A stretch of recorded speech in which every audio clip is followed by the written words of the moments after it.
There, I got it done. I had like 10 seconds to do this. Sometimes the snow comes down in June. Sometimes the sun goes round the moon. I see the passion in your eyes. Sometimes it's all a big surprise. 'Cause there was a time. I was told specifically not to touch the remote, and then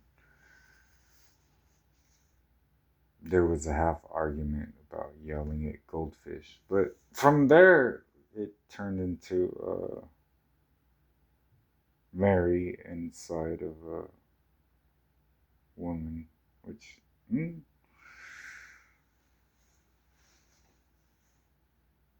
So I was focusing on marital issues for a second, which I had assumed were. Would you just.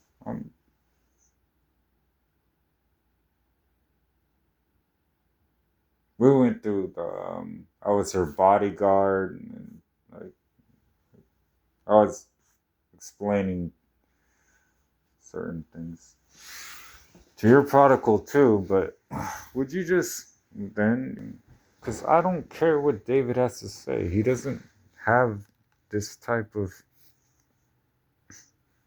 The 4-in-1 table and easel by Fisher-Price does this. One. Helps them do this. Encourages that. Perfect for pint-sized paintings. I'm not touching You're it. gonna need a bigger wall. Creativity that grows as they grow. Try Dawn Professional. It's tough on 100% of commercial grease. Now available at Costco.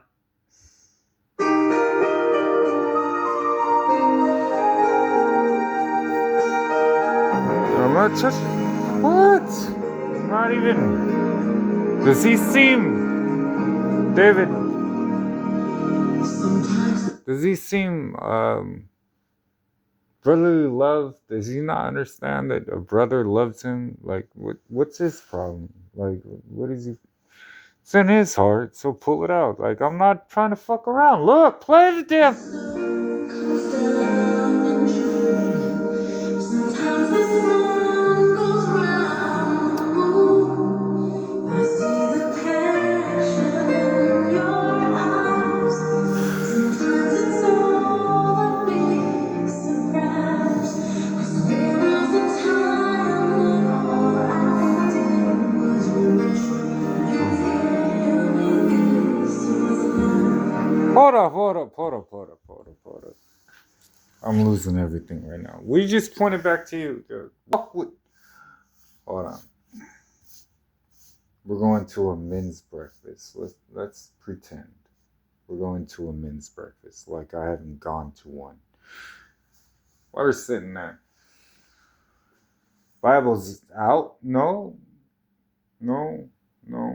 that's not what happens. Everybody sits down at the table. We're really doing. Would you just go to the? Everybody sits down at the table. I know this because I came out of one of those recovery homes and brought somebody else to the church, and then we had a men's meeting. And everybody sits down and they sit there.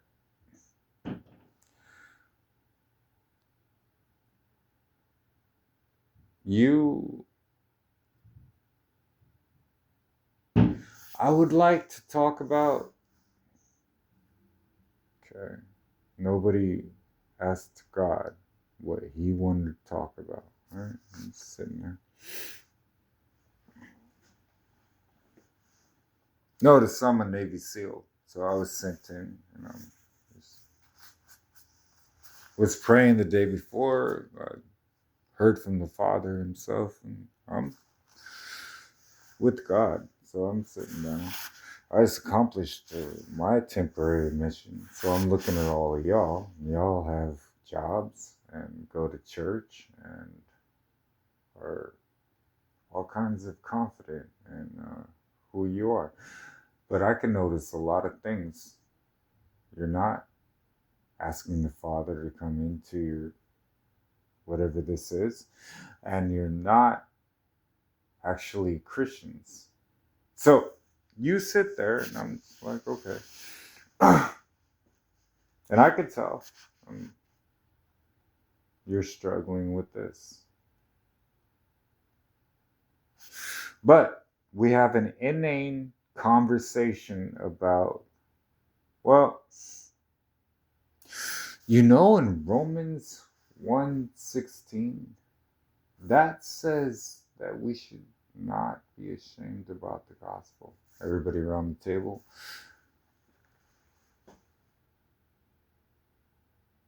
Yeah. It says that. But I think what Paul really meant, because I was at work today, and I was gonna get in my flesh and get angry and tell somebody something, but I remembered that Paul said, love is patient, love is kind.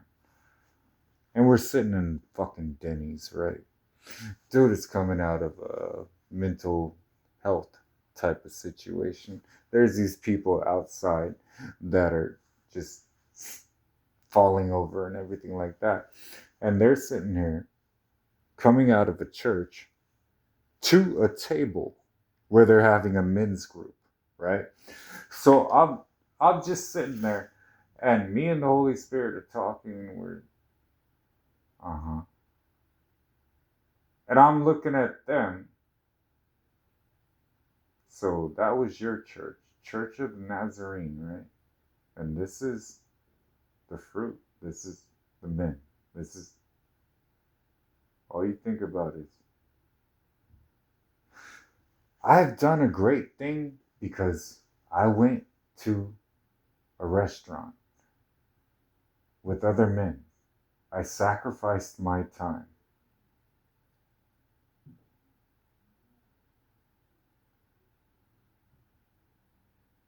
You paid a waiter, hopefully some tips. That might have been my daughter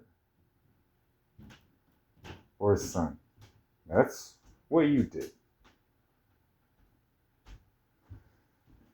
If that's the accumulation of what you think a man of God is, and you watched Courageous, and all of them, the entire time, I could feel the vibe. Each one of them was sitting there, and I'd watch them start speaking and everything. I wouldn't say a word, and I'm the Holy Spirit in the situation, and I'd watch them not say too much. Then go about. That is the accumulation of their. Now, the thing you have to ask is, now, I'm not an idiot. What God in heaven would say, sit down in a Denny's talking about yourselves? I just, would you? How did I send you?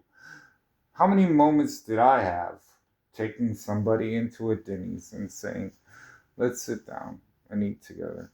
No, it was in a McDonald's. It was because they were starving on the street when I did it. So that was wild to me, because I kept trying to find a church on Christmas that I would visit. So whoever the fuck David thinks he's talking to, let me explain to him this way. When I went to Oceanside, and it was I was on the pavement, right? And Peter was giving people's calls, and he was coming out of a church right next to St. Ivy. What was it? Ivy Lane. It's in Oceanside. You can look it up. And there's a Lutheran church. Whatever church he was a part of, he gives him a call, because Peter actually has me in the car right next to him, right? So he's testing me out. Am I crazy and all this? And I'm sitting there. I'm Jesus, and I ain't saying shit. You invited me in here, and this is where I wanted to be, and this is where I am. So let's see what happens. Now I'm in your house.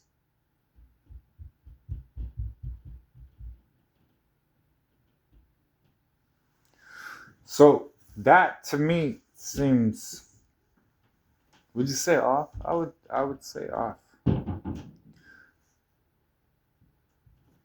That's how it went. That's, I mean, if anybody wants to ask me, if people took me in front of God Himself, I'd crack up. But my God would be like, "Oh, Michael Brian Thomas, yeah, bring him forth." You're saying what, Michael? That time, and remember that recovery center I sent you to once you came out of Arizona, and then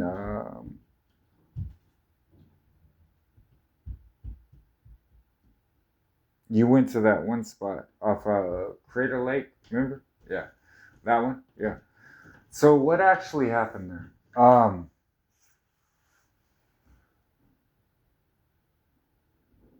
We were there only like, I think, 2 days. What happened? When I went there,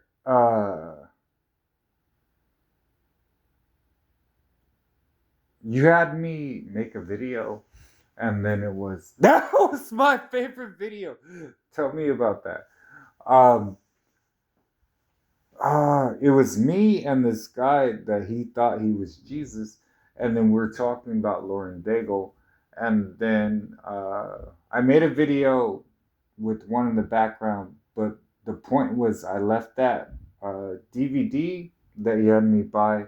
It was I Can Only Imagine, and I left the DVD there, and from there, there was a church down the road you had me visit, and it was between me and that guy that really I started ministering to. He had no friends, and then I'd visit that church, so I took him with me because we were inspecting the church at the time. Yeah, the Church of the Nazarene down the, yeah, and we had gone to that, and then you had me kind of minister to them, so they invited me to that men's group, and I had to get an Uber to get to where they were at, and so I brought him, and then we went into I think it was at nighttime, so it was some type of dinner or something, and we all sat down, and then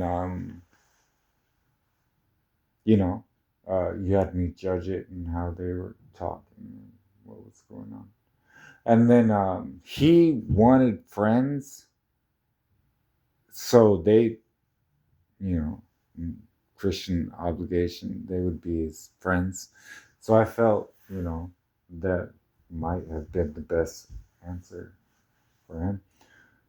For you. For me? No.